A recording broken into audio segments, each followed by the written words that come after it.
Hey guys, welcome back. I am Chris with Marksman Shooting Sports in Westfield, Indiana, and you are watching Marksman TV. Welcome back to another weekly used gun review. Now in this video, I'm actually going to show you quite a few more guns than I usually do, just because we've been getting so much stuff in from the We Buy Guns website. So I'm going to do it a little bit differently, sort of as an Easter special. I'm going to show you way more than 8 firearms, but I'm also going to try and power through them a lot quicker than I normally do, trying to stick maybe to 1 to 2 minutes of each. So I'm not going to give you as much detail, but at least you're going to get a wider array of firearms, just to see if, switch it up a little bit and hopefully make the video just a little bit shorter than they have been. Anyway, remember the point of this video is not to sell anything, just to keep in accordance with YouTube's policies. This is strictly for entertainment and educational purposes only. Anyway, with all of that out of the way, let's go ahead and jump into it now. Alright, this video is brought to you by my new website, WeBuyGuns.com. If you're considering selling a firearm or firearm collection, please log on to the site, create an account, and submit your firearms for an offer request. Each offer will come with a printable offer certificate, which you can take with you to your local gun store to try and leverage yourself a better deal. If you're unable to get a better deal, go ahead and sell it to us. We do provide you with a shipping label. Also, we do pay with either a check or direct deposit to make the process as easy and streamlined for you as possible. Again, go check me out on WeBuyGuns.com. Remember, the process on this video is we start with most common and move through least common as the video progresses. Now, most of the firearms in this video have actually come to me from the website, so I'll make sure and give you guys a shout out. Your local area, if you see your firearm. If you don't see your firearm and you've recently sold it to us, it did sell quicker than we could actually get it in the video, but I do have a lot to go over, so I'm going to move through this as quickly as possible. Now, this one comes to us from a viewer in Texas. This is a Walther PK380. As the name would suggest, it is a 380 ACP with a single stack magazine. Now, these came out several years ago. Public response on these has not been the best. They do require a tool for takedown. It does come with 2 different recoil springs, 2 magazines here in this option. This one's all black. They've come out with different color options as well. But it is a double single action hammer fired pistol, again single stack and 380. Price point on these on the market, used currently, is going to be in about the $300 to $400 range depending on condition. This one's obviously been pretty carried and is pretty worn, so I'd expect this to be honestly high 2s, low 3s, particularly in this condition. But anyway, there is that one, a Walther PK380. All right, up next is one that comes to us from a viewer in Oregon. This is a Llama III-A, like the Llama Especial, little micro 1911 variation chambered in 380, and that's exactly what this really is. It is a 1911 that has been scaled down to a small concealed carry package chambered in 380 ACP. Now, there are similar offerings found, similar product from Colt, which operates in much the same fashion, but this would be the sort of first commercial offering of something like this in this type of package. Now, the Llama III-A or the Llama Especials do retail right now like this in its original box in really good condition like this. You're going to find them probably in about the $400 range, maybe upwards of $500 in some cases, but about $400 is right for something like this. Single stack magazine. And if you do like the 1911 configuration, this is going to be very similar to you. Of course, firing is single action only like a 1911 would. The earlier ones do have this vent rib on top. Later ones would not have that on top. Just a plain flat top there. But full steel construction, nice heavy weight to it, which in 380 is going to be really comfortable to shoot. Just a really cool pistol. Llama as a company has been around. They're a Spanish company. They've been around since about 1904, so they've been around for quite a while. But yeah, there it is, a Llama III-A or Llama Especial. This one comes to us from a viewer in Wisconsin. This is a Taurus Model 905. It's similar to the 85, which is a 38 special, but the 905 is chambered in 9mm Luger. It does use a series of moon clips, which you can use because obviously when you have a revolver chambered in a semi-automatic pistol cartridge, it does not have a rim. So you use these moon clips as a substitute rim on the cartridges. There's also a shoulder down in the cylinder to stop it from, of course, getting the case lodged down all the way into the cylinder. Now, I do believe on these, like on the Smith & Wesson Model 1917, which also has a shoulder, that you can fire it without the moon clips, but the ejector is not going to be able to snag the rounds. You'd have to punch them out the other side with a punch or a pencil or something along those lines. Double single action. Again, the lines, the fit, and the feel is going to be very similar to that of the 805. They did make a version of this in the, I'm sorry, not the 805, the 85. They did make a version of this in the 380. and they are subsequently not manufactured by Taurus any longer. Anyway, on the used market, these are going to run you roughly in about the $500 range with its original box in great condition. But anyway, there is that, a really, really cool pistol, or I'm sorry, revolver from Taurus, the Model 9059 9mm revolver. Up next is one that comes to us from a viewer in Pennsylvania. This is a Beretta Model 81 Cheetah. Now the 81 is chambered in a 32 ACP. The 81 and the 82 are similar, except the 81 is a double stack magazine. The 82 is a single stack magazine. Then they had the 83, the 84, the 85, and 380 ACP. Now this would come onto the scene from Beretta in 1976 and ceased manufacture in about 2017. Now, a couple years ago, a company called PW Arms imported quite a few of these into the country, and you could get them on the surplus market for about the $300 mark, but they are no longer coming in. Such is the nature of imports, surplus imports, is when they come in, they're abundant, they're cheap, but then when they run out, the price goes up, which is what you're seeing here. So these are running upwards of about the $400 to $450 mark in good condition. Of course, because these are imports, typically having been brought in from surplus from like police or military service, they do not have like their original factory Beretta boxes. This has 3 magazines, but again, something like this, $400 to $450. Double single action, really nice ergonomic grip. Has the basic lines and features of the full-size Berettas that everybody likes, like the 92s, the M9s, if you will. Manual thumb safety. The magazine releases in the same place as you would find on the M9. Just, again, a scaled-down version of an M9 is kind of a good way to describe this. But a really, really good fit, feel, and these are actually a ton of fun on the range. But anyway, there is that, a Beretta Model 81. Okay, up next is one that came to us from a local. This is an H&R 1871 Buffalo Classic 4570 top break single shot rifle, which of course is fired from an external hammer. So you have to break the top, load your round, cock it, and then fire. Okay, comes basically out of the concept from their handy rifle line. You do have a nice peep sight here in the back and a hooded front sight at the front. Very nice heavy profile barrel. These are known for being very accurate and of course very reliable due to their single shot nature. Beautiful wood stocks on this, color case hardened finished. These are not too commonly found. I do not see too many of these on the market, and on the used market I've seen these stabilize in about the $600 to $800 price point, depending on what it's got, condition, and that sort of thing. So anyway, just a beautiful rifle, sort of a modern day take on a Buffalo rifle, sort of like a modern Sharps or something along those lines. But anyway, just a really, really cool rifle, 1871 Buffalo Classic from H&R. This is a really popular one, and this one comes also to us from a viewer in Illinois. This is a Ruger Mini 30 ranch rifle, chambered in 7.62x39. Now, a lot of you guys are familiar with the Mini 14 or the 223 5.56 ranch rifles, which did hit the market in the 1970s as a brainchild from Bill Ruger himself. Now, those were intended really to be meant to be police or military rifles, and they never really saw any service with any type of military, but they have seen some limited police use. But mainly where they have found their home is on the civilian market. Now, quite a few years ago, they came out with a 7.62x39 variation, which is what this is. Now, because of the tighter tolerances of the receiver and the action, it does not like the steel case ammunition very much, unlike an AK or an SKS. So one of the downsides of these is most of the time you're going to have to find yourself the more expensive brass case 7.62x39. Now, some people have had success with certain types of steel case ammunition, especially if it's not lacquer coated, but of course your mileage may vary. Really, really nice. Other than the caliber change, the rest of the dynamics of the rifle are just the same.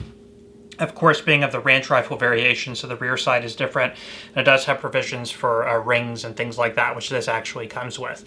On the market, depending on the condition, what it comes with, and of course the different variations, because they have them like the Mini 14s, and the ranch rifles, they have them with the polymer stocks, the wood stocks, the stainless, the blued. You're going to find them stabilizing around the $1,000 plus mark on these. So of course, like everything else, the pricing on this has gone up as the scarcity has increased. But anyway, a really, really nice firearm, and these Mini 30s definitely stay in pretty high demand. So pretty cool rifle. Glad to get this one again in through the website. Okay, this one comes to us from a viewer in New Hampshire, so thank you so much for selling this one to us. This is a Smith & Wesson Model 686 Plus. The plus means it does have a 7-round capacity. Now this is a 2.5 inch barrel. They also made them in a 3, a 4, and a 6 inch, and an 8 3/8 inch barrel. Of course, this being the smallest option on the barrel length that you can go.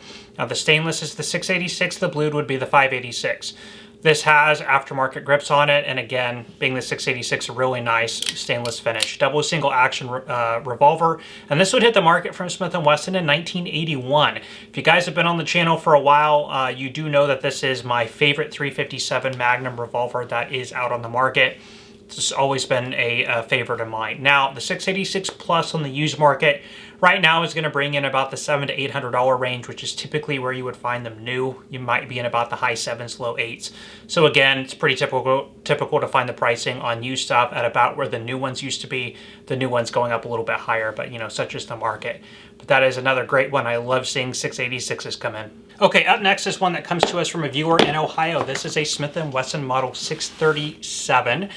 Airweight Performance Center with the enhanced action. Now the 637 has the silver type stainless finish. This is an alloy frame. The Performance Center has the wood grips and the enhanced smooth action. I was playing with this a little bit. It is a very light trigger, easy to stage on double action, and on single action it's ridiculously light. You start to apply pressure and the hammer goes ahead and drops. So definitely noticeably better than on the standard model 637s. Now the 637 has the exposed hammer. You can get them with the concealed hammer, the semi-shrouded hammer. You can get them in the black finish. Those are all going to be different model numbers, but should be equalizing around the same price. Now the basic models typically are in about the low 400s new, and you typically find them between 300 to 400 used. Pricing is up right now. Now these have an MSRP of about $550, but right now that's where I'm finding the used ones between about $500 to $550. So of course the pricing's elevated on this stuff right now, but just a beautiful revolver, and these airweights are just super easy to conceal. The J-frame about the size of my hand. My hands are pretty small. And just very, very lightweight. When people come in and they are new to firearms and want to start off with a revolver as opposed to a semi-auto, I typically find them gravitating towards the Smith J-frames. They just have that nice, elegant design, really refined action, and easy to conceal and carry. So anyway, there is that for you. Performance Center Smith & Wesson 637. Again, comes to us from a viewer in Ohio. So thank you so much for sending this one along to us. Okay, up next is a popular rifle that comes to us from a viewer in Michigan. This is a Winchester Model 94, of course designed in 1894 and still manufactured today. This one is in 30-30, which is most commonly what you're going to find them chambered in, and this has probably been responsible for taking more deer on the North American continent than any other rifle. So the Winchester 94 and 30-30. Tons of these manufactured. Tons of people have owned or currently own these. These are just really a dime a dozen where you find them gun shows, gun stores, things like that. But they are still very nice, valuable rifles. Now they do run the gambit in terms of pricing, whether you're talking a really early one, if you're talking a post 64. This one was made in 1981. There's a couple marks and there's a little crack in the stock over here. Overall, really nice condition with the scope on it, but something like this is probably going to run in about the $500 range. If you have a really early one, you know, they can get upwards over $1,000. So anyway, just a really, really nice lever action rifle from Winchester. I always love seeing Winchester Model 94s come in, and there's always buyers on them. So again, thank you to Michigan for sending this one along to us, Winchester Model 1894.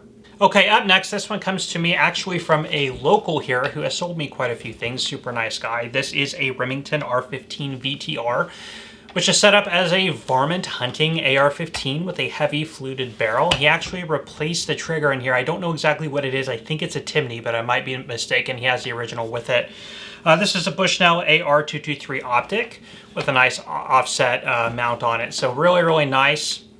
Precision varmint hunting rifle, and again chambered in 223. These on the used market are bringing about $1,000 plus right now, but if you're looking for a really nice purpose-built AR-15, it's got Magpul furniture, Magpul forend stock, and pistol grip, and it's set up in a fixed stock configuration. Really, really cool platform. This one is actually one that's caught my eye.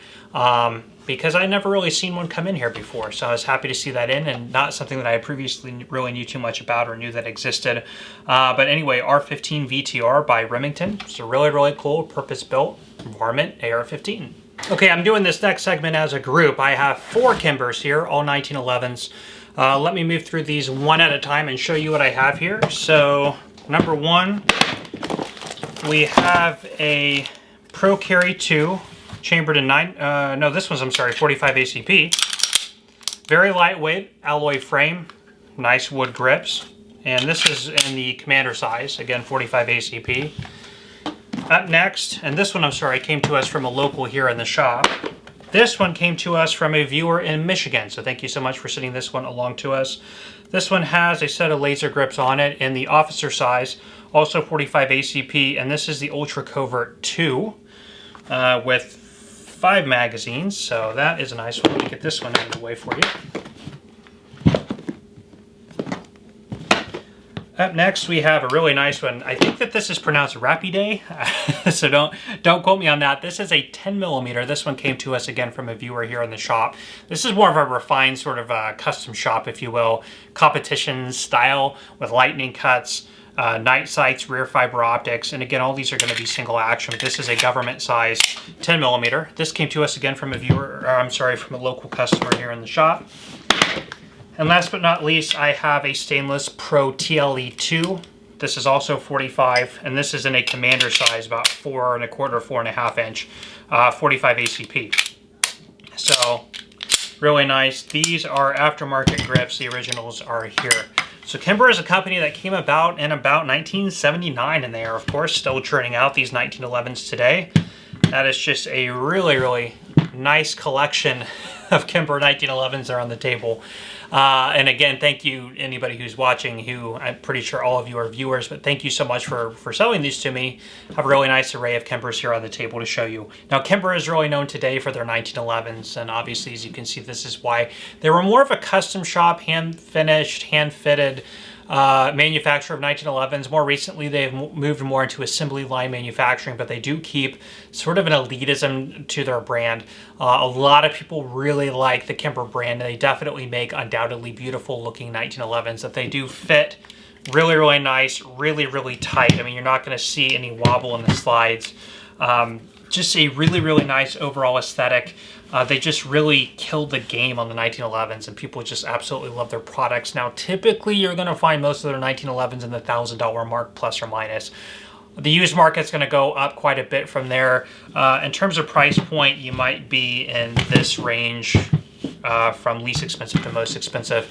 Again, in about the $800 up to about the $1,500 plus mark on the used market is where you're going to find most of their products. So they do kind of run the gambit, and there is an offering there for most people depending on your budget, but they are undoubtedly known more as a premium 1911, up there with more or less the older Colt 1911s, but not so high as like Ed Brown and Les Baer. But anyway, just a really cool variety of 1911s. Happy to show them to you guys. Okay, this one comes to us from a viewer in Michigan. This is a Colt 1911 A1 with a parkerized finish and wood grips on it. Now, the A1 was typically the model that was most commonly known for service in World War II. This is not a World War II issue 1911 though. This is a retro Colt. I would need to look up the date of manufacture, but based on the box, I would guess probably around the 80s. This is a 80s series, which you're going to notice if you look at one of these in your gun shop. It's going to have a little safety plunger right there. Now, that was more or less a lawyer feature, which that plunger will be moved out of the way, allowing clearance for the firing pin. So therefore, if the trigger is not pulled and the hammer were to fall, like this here were broken if it were dropped, that would not allow the firearm to discharge, which was a difference from the Series 70, which is not going to have that plunger there. A lot of Colt enthusiasts or 1911 enthusiasts prefer the Series 70 over the Series 80, as usually the trigger is a little bit crisper, and it is known as being the more authentic 1911 design without that. The 1911 A1, you can tell very quickly, it's got scallops here in the frame is probably the quickest way that you can tell you're looking at an A1. Other than that, it does have the military style configuration layout with the parkerized finish. There are some handling marks throughout, but these are really, really known as, you know, sort of the older Colt 1911s are the ones you want. The modern ones do not have a lot of favorability with collectors, but the trigger on these is really, really nice and light, and undoubtedly better than what you're going to find on the newer ones. With its original box, 2 magazines in this condition, you know, something like this on the used market right now is $600 to $700 is pretty typical. Just a basic, no thrills Colt 1911. Still a really, really nice pistol, and these are a ton of fun at the range. Just very basic model from their offering. back in their more retro lines. But anyway, there is that, and thank you so much to the viewer who sold this one to us. Okay, up next I have 6 HK pistols, everybody's favorite. I'm gonna kind of move these aside and go through them one at a time here for you. Now, one of these, and I think it's this one. Yep, this comes to us from a viewer in Colorado. This is an HK VP9. These came out a couple years ago and are actually in my top 5 favorite all-time striker-fired pistols. These are excellent handguns if you ever get a chance to take a look at them. They did come out with the B version with the push safety. The earlier ones do have a paddle, which I actually prefer the paddle because you can get it to it from your thumb or your trigger finger. Also, if it's in a holster, that button or those paddles are covered, so there's no way to accidentally drop your mag. Luminescent sights, arm striker indicator. If you've ever fired one of these, the recoil impulse on these is amazing. So really, really low recoil. Really a big fan of the HK VP9s. Again, really, really tough to get on the market right now. But normally, you know, HK had come out with this to really compete with the other striker-fired pistols in that $500 to $600 range, which is the reason for coming out with these. So a really, really cool handgun. I'll move on quickly through these. Next up, now the next 5 that you're going to see comes from the same person, so thank you for selling these to us, who is out of Pennsylvania. And I think I have a couple more on the way if I'm not mistaken, so thank you so much for sending me along these offers. This is a P2000. This has a decocker in the back, which is really cool. Double single action. Really, really big fan of the double single action like the USP or just like the HK45s, you know, whatnot, which is pretty much what ran the game until the striker fired the VP9 and VP9 SK came out onto the market. So really, really cool P2000. Let's keep moving on. This one is a really cool one, USP 45 Elite. Look at that long slide on there. Not too easy to come by right now, and these have undoubtedly gone up in value, but does have a decocker on it. Again, double single action. And I will see what version this is if I have it on the tag, or if it tells me. This is a V1. Okay, so V1 45 ACP, really, really large firearm. Again, not too easy to find these, very cool. We got more HKs, let's move through them. This is a HK45C, 45 ACP, again, a V1, compact variation, a double single action, luminescent sights, just beautiful condition, really, really cool firearm. Just everybody loves HKs, just wonderful handguns. Pile of HKs, let's see what we got next. It's like Christmas. This is a really, really nice one, a USP. Again, this is a double single action, but you do not have a hammer where it's got a decocker, so you cannot manually, well, I guess you can manually cock, but it's not really intended for that. It's got a, these I've not played with that much, but it's got sort of a safety notch, or it's got a notch that it sits on, so you go into single action, you can pull back to almost like a half cock and then go into a full. Yeah, really, really nice trigger. I'm going to have to play with that a little bit, but HK USP compact with the stainless slide, which again, in the stainless configuration, I do not believe is as common to find. Paddle magazine release, which is, of course, going to be indicative of a lot of German firearms, especially those found on HK. So there's another one. Very, very nice. And last but not least is the SK, which, again, the VP9 you guys just saw. This is the SK version, subcompact. All the fire functionalities are going to be exactly the same, except we're cutting it off here on the grip and here on the barrel. If we extend it out about that far, then you're on the, if you're in the basic VP9. Again, pricing on HKs is all over the place. I mean, anywhere from the $500 to $600 range all the way up to, you know, the $1,500 range, depending on what it is, and the more rare, harder to find stuff. So, really, really cool collection. I'm really glad to get in this collection of HKs. Really, really nice pistols, undoubtedly. So, just a lot of fun. Keep moving. Okay, let's take a look at a couple of Springfield 1911s. I have here a Vickers, which is a Larry Vickers co-op with Springfield 1911, which they call the Masterclass 45 ACP, and this is sort of like what Larry Vickers would envision on being on a sort of refined and perfected 1911. The trigger on this is really, really nice. And these are not too simple to find right now, not too easy to find. And this one comes to us from a viewer in Texas, though. Thank you so much for sending that along. Texas, the land of really, really awesome firearms, right? This one actually comes to us from California. This is a 1911 TRP full rail. Just really, really nice, high quality firearms here. Government model. Again, as the name would suggest, with the full rail, the TRP line. Really nice, high aggressive texturing on the grip. Front strap, back strap, beaver tail. The trigger on this is also very, very lightweight.